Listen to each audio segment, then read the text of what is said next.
किती? काय? पैसे किती हवेत? नाही, पैसे नको आहेत, पैसे आहेत. मग अशी घुटमळतेस का आजूबाजूला?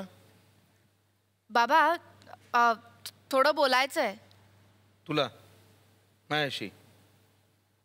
सिरियस आहे? हो. थांब, तुझ्या आईला पण बोलवतो. ए नाही, आई नको. अगं तिलाही बोलवतो, ती ऐकेल ना. नाही नाही, आई नको. बाबा बाबा बस ना, आपण दोघंच. प्लीज प्लीज, आपण दोघंच. अगं खूप दिवसात तुझ्या आईशी गप्पा नाही मारल्या ग मनासारख्या. तुला म्हणतो, पूर्वी एकदा बरं का लग्नानंतर मी आणि तुझी आई घरामध्ये असे गप्पा मारत बसलो होतो. आणि काय झालं, अचानक आईच्या डोक्यात आलं की आत्ताच्या आत्ता 11 वाजता सिंहगडावर जायचं. रात्री 11 वाजता? रात्री 11 वाजता. मग आम्ही रात्री 11 वाजता गाडी काढली, सिंहगडावर गेलो, तिकडे अजून गप्पा मारल्या. मग तुझी आई म्हणाली, आता परत जाताना उलट रिव्हर्समध्ये गाडी चालवत घरी जायचं. आणि तू तयार झालास? बायको काहीही म्हणाली तरी त्याचं कौतुक वाटावं एवढंच वय झालं होतं माझ्या लग्नाचं. तेव्हा तुझ्या आईने दिलेली ढेकर सुद्धा मला हरिप्रसादच्या बासरीसारखी मधुर वाटायची. बाबा. मग त्यानंतर 3 तास गाडी चालवत चालवत रिव्हर्समध्ये आम्ही 5 वाजता घरी आलो. बोलवू का? नाही बाबा, आई कितीही भारी असली ना तरी मला फक्त तुझ्याशी बोलायचं आहे. काहीतरी फारच सिरियस दिसतंय. तुझं ब्रेकअप वगैरे झालेलं नाहीये ना? बाबा प्लीज. ब्रेकअप झाला म्हणून तुझी मदत घ्यावी एवढी वाईट कंडिशन अजून नाही आली आहे माझ्यावर. ऑलरेडी 2 ब्रेकअप अंगावर काढली आहेत मी. 2 बाळणपणा अंगावर काढली असल्यासारखं सांगतेय. बाबा ब्रेकअप मध्ये कुणाला काही प्रॉब्लेम आला ना तर सगळेजण मला विचारायला येतात. अशा 3 स्टुडंटची मी ऑलरेडी गाईड आहे. आणि काय शिकवतेस तू त्यांना? 2च गोष्टी. पहिली म्हणजे तुमचा पार्टनर युजलेस आहे हे तुम्हाला आत्ताच कळल्यामुळे तुमचा खूप वेळ वाचलाय.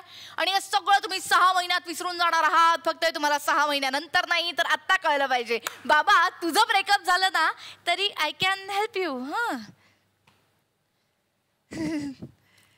काय निकिता, आमच्यात ब्रेकअप वगैरे होत नाहीत. झालो तर आम्ही एकदम ब्रेकडाऊनच होऊ शकतो. बरं, ब्रेकअप नाही तर त्यापेक्षा महत्वाचं काय बोलायचं आहे? लग्न. काय ग निकिता, कशाला या भानगडीत पडतीयस? अजून लग्नाची मोठी झालेली नाहीयेस तू. झालीस की मी सांगेन तुला. बाबा उशीर केला तर चांगली मुलं मिळणार नाहीत म्हणून माझ्या सगळ्या मैत्रिणींचे आई बाबा त्यांना आत्तापासूनच लग्न ठरवून ठेवा असं सांगतायत. मूर्ख आहेत ते.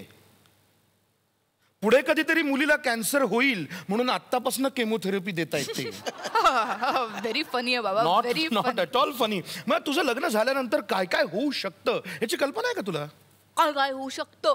ऐक. लग्नानंतर पहिल्या 6 महिन्यात तुझ्या लक्षात येणार की तुझा नवरा तुझ्या पहिल्या बॉयफ्रेंड इतका रोमॅन्टिक नाहीये. त्यानंतर अजून 6 महिन्यात तुझ्या लक्षात येणार तुझा दुसरा बॉयफ्रेंड या आत्ताच्या नवऱ्यापेक्षा जास्त मच्युअर होता. बरं, हे सगळं कळून तू शहाण्या मुलीसारखी गप्प बसणार नाहीस. त्यानंतर एक दिवस दंगा करून हे सगळं त्या नवऱ्याच्या समोर तू सांगून टाकशील. मग तुमच्यात भांडणं, तू इथे घरी निघून येशील. मग तू आणि तुझी मामा घरात रडारड. आणि हे सगळं शेवटी मला सांभाळावं लागणार. पण बाबा तेवढं तर तू करीनच ना, आनंदाने करीन. पण यातली वाईट गोष्ट अशी आहे ना निकिता की त्यानंतर तुम्ही पुन्हा एकमेकांबरोबर आनंदाने राहायला लागाल. चला हॅपीली मॅरीड. लग्नाची एवढीच घाई झाली असेल तर आम्ही ठरवलेल्या मुलाशी लग्न कर. नाही, कारण काय आहे, 2 वर्षात तुझा चॉईस चुकला यापेक्षा साली आमची निवड चुकली हे सहन करणं तुला जास्त सोपं जाईल नाही का?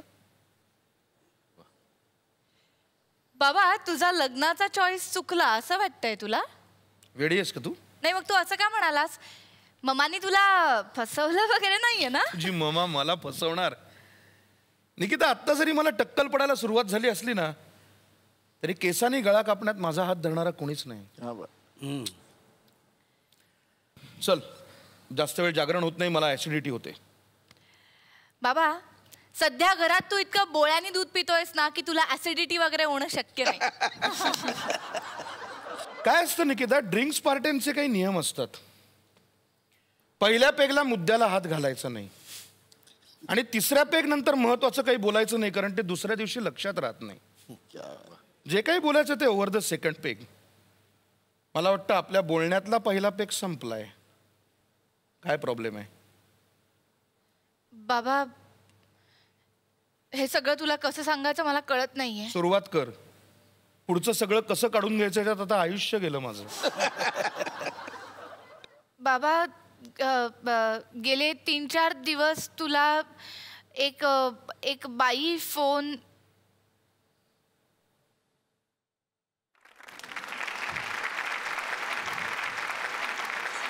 मोठ्या आयटीत मला जेवायला घेऊन गेला हॉटेलमध्ये आणि खाऊन काय आलो, गाडीवरची पावभाजी. ते सगळं सांगायची काय गरज आहे? नाही तर काय, कसले सवयी बाळगून ठेवल्या त्याने. अहो, एवढ्या मस्त हॉटेलमध्ये गेलो होतो, एवढं सुंदर जेवण मिळतं तिकडे. आम्ही अर्धा तास लाईनीत उभे राहिलो आणि आत गेलो. नंतर ह्यांनी नकार दिला. का? मनासारखं टेबल मिळालं नाही म्हणून. आता मला सांगा, आपण हॉटेलमध्ये जेवायला जातो का टेबल सिलेक्ट करायला? प्लीज सांगायला. 1 मिनिट. पैसे मोजतो आपण त्या जागेचे, जेवणाचे. आपल्या मनासारखं टेबल नको. मला नाही आवडत. मला टेबल कसं लागतं, छान जेवताना काउंटर दिसलं पाहिजे आणि सगळे जेवताना दिसलं पाहिजेत. काय काय खातात कळलं पाहिजे आपल्याला व्यवस्थित.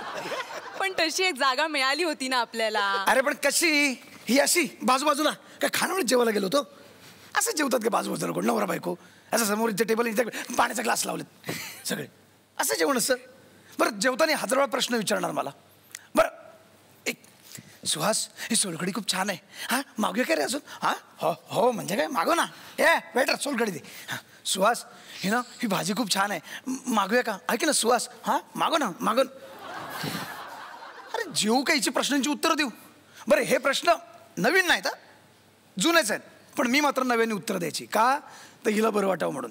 दिवसभरा गेलाय, रात्रभरी जाऊ दे. असं कोण बसतं का? असं टेबल असतं? टेबल कसं पाहिजे? हां, इकडे तू अशी माझ्यासमोर, मी तुझ्यासमोर, आणि मध्ये टेबल. अच्छा. असं छान तुझ्या डोळ्यात डोळे घालून छान तुझ्याकडे बघता यावं. तुझ्या चेहऱ्यावरचा आनंद असा समाधानाने बघता आला पाहिजे ना मला, आहे का नाही? आता मला एक सांगा, आता नवरा बायको दोघं जातात बाहेर जेवायला, कधीतरी असं रोमॅन्टिक मूड येतो की नाही, दोघंच आहोत. तसं जेवता जेवता जर आपल्याला वाटतं की मी बायकोला घास भरूया, तसं छान भरू शकतो ना मी तुला, असं छान. असं कसं भरू? असा मारुतीने येतो मेरू पर्वत आणल्यासारखा घास घेऊन आला, घे का? मला नाही आवडत. कसं पाहिजे टेबल?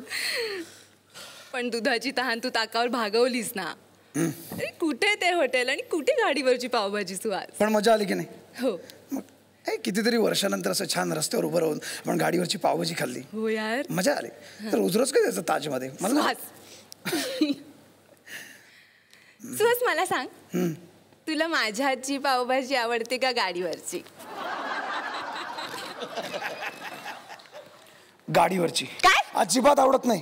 तुझ्या हातचीच आवडते. काय सवय तुझ्या हाताला. हा, रोज नको बनवू. पण का?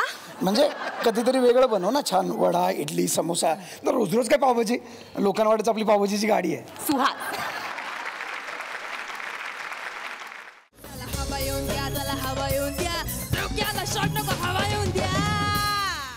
मी मराठी, झी मराठी.